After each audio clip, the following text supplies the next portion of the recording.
యాంత్రికంగా, అతివేగంగా ముందుకు సాగిపోవాలని పరుగులెత్తే ఈ 21వ శతాబ్దంలో ప్రాచీనలు వ్రాసిన పద్యకావ్యాలు, చదివే ఓపిక, జీర్ణించుకునే శక్తి లేని ప్రజల దగ్గర చెవిటివాని ముందు శంఖర్వాణంలా నిష్ప్రయోజనమై పోతున్నాయి.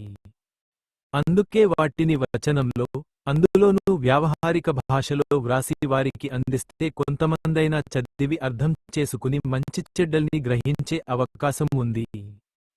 అందుకే కీటే బ్రహ్మశ్రీ బొమ్మకంటి వెంకట సుబ్రహ్మణ్య శాస్త్రి గారు చాలా పరిశ్రమ చేసి మహాభారతాన్ని వ్యావహారికాంధ్ర వచనంలో మనకు అందించారు.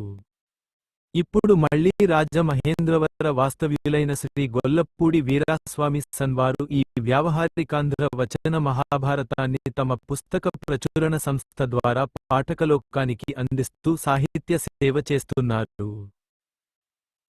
కీసే బొమ్మకంటి వెంకట సుబ్రహ్మణ్య శాస్త్రి గారు సుమారు 10 సంవత్సరముల క్రితం ఈ రచన చేశారు.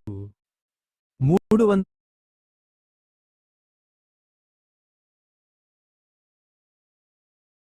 క్రితం ఈ రచన చేశారు. 300ల క్రితం కాలధర్మం చెందినారు. పబ్లిషర్పు శ్రీ గొల్లపూడి వీరవెంకట రమణమూర్తి గారు వ్రాతప్రతిని నాకిచ్చి ప్రచురణకు అనుకూలంగా సవరించి ఇమ్మని కోరినారు. నా శక్తి మేరకు ఈ గ్రంథాన్ని సంస్కరించి మరీ ముఖ్యమైన కథా ప్రస్తావనలను విపులీకరించి గ్రంథాన్ని సిద్ధపరిచినాను. దీనిని భక్తి శ్రద్ధలతో చదివి మనం తరిద్దాం.